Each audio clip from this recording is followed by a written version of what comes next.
opponent, whether it was Biden or. It's a very rude introduction. I don't know exactly why you would do something like that. And let me go a step further.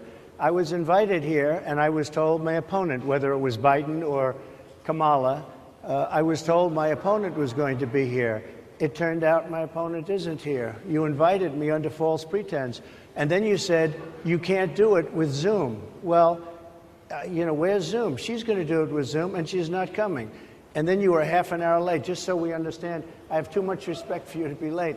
They couldn't get their equipment working or something was wrong. Mr. President, I would love if you can answer the question on your rhetoric and why you believe I have that answered black the voters question. should trust you with another 4 I have years. been the best president for the black population since Abraham Lincoln. That's my answer. Better than President Johnson, who signed the answer. Voting Rights Act? And for you to start off a question and answer period, especially when you're 35 minutes late because you couldn't get your equipment to work, in such a hostile manner, I think it's a disgrace. Let me just ask a follow-up, sir, and then we'll move on to other questions here.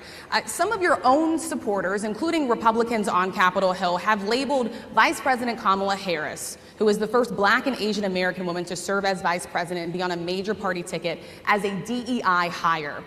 Is that acceptable language to you? And will you tell those Republicans and those supporters to stop it? How do you define DEI? Go ahead.